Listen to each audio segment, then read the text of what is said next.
The hook is a size 14 grub hook, and the bead I'm using is a dark red metal bead. And to make it heavy, I have to add some copper wire. Now you can use a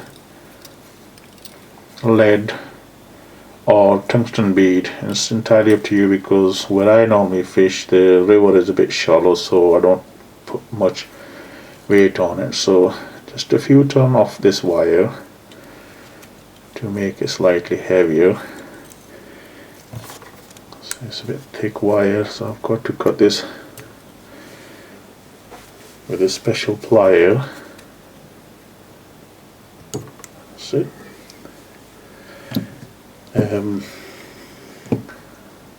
Just to wrap this around properly, make sure it's not sticking out. Use a flat face plier.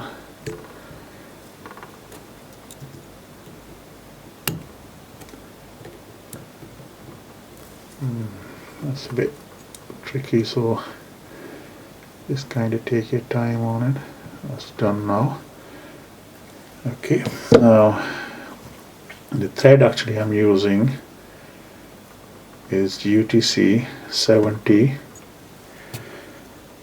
Yes, as you can see, fluoro pink. Add some wax on it. And just cover this wire with this thread.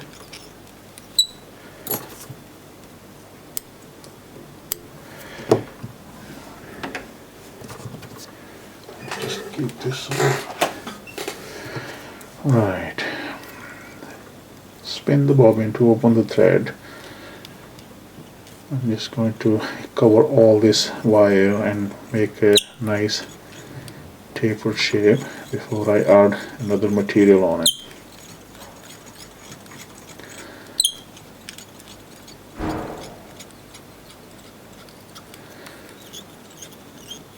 Just go there. If you bring the thread just about where before the bend, just up here, just around the bend actually, I would say, and then come back and see if you feel any uneven places to cover. Make it smooth so we can fit the body nicely, you know. Right, that's done. Now for the body, I'm actually using is a purplish pink holographic tinsel. As you can see, I have made this pattern last week. We went fishing and it was catching nice grayling for me and a friend of mine. So just catch it around here.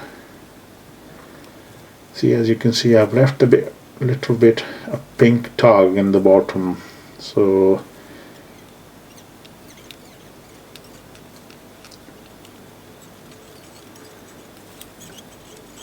the grayling could see a bit of pink as well, because it's a favorite color of grayling. Let's just wrap this thread around nicely.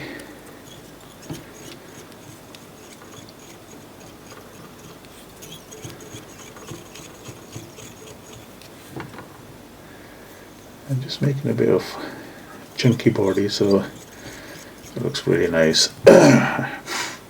That's done. Now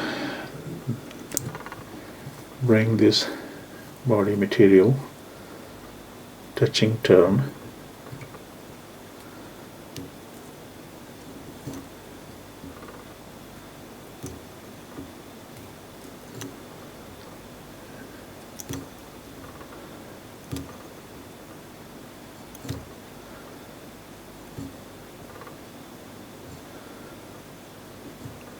all the way and just catch it, skewer it properly, just chop the waste piece. That's done.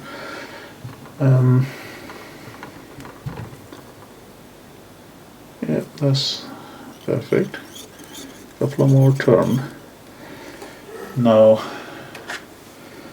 got to kill this with the UV raisins before I add some hackles or dubbing on it. It's a very simple pattern though, you know. I mean, it's even more quicker if you use a tungsten bead.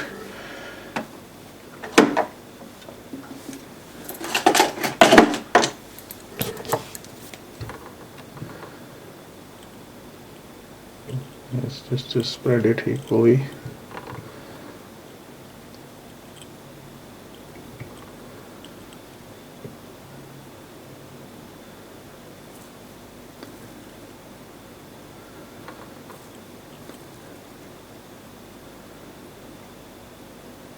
It's just to, I have to keep it upside down so I can get all the varnish on the top to make a nice shape, you know. That's done. Just to cover it properly.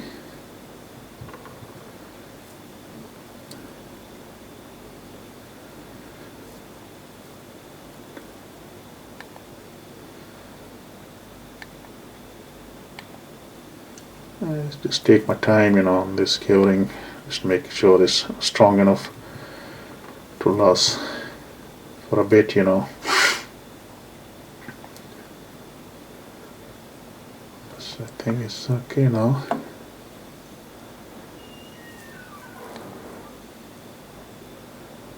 That's fine.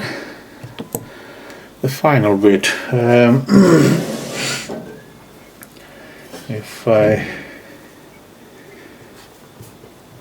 for the thorax, this is a dubbing mix. I mixed this dubbing. It's a synthetic dubbing. It's got fuchsia, like a fluoro pink, and claret, and also it's got a UV, white UV. So 3 dubbing mix. So just going on thorax. What you have to do, open the thread,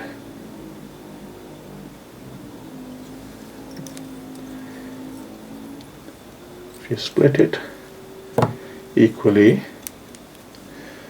put this dubbing in the middle, just let the thread, close the thread, and just kind of spread it equally, and now spin it anti-clockwise to catch this dubbing, secure this dubbing properly. Not too much, because I just like to get this dubbing sticking out properly. Might have put too much, but that's done. Now this is, your nymph is already completed, almost completed now. All you need is a whip finish.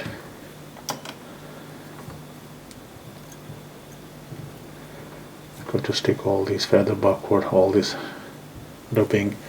So what you need is a dubbing brush.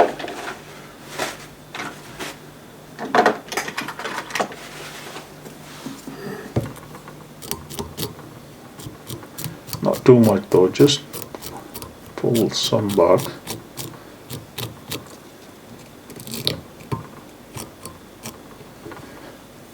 Okay, that's all done. The final thing is finish, which is I'm going to add some varnish over the thread.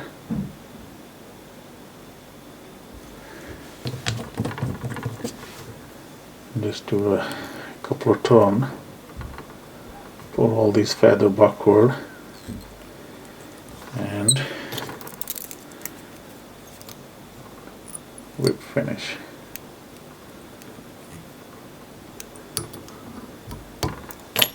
That's fine. Now this is almost completed. Just gonna take some sticky out, but you don't need too much.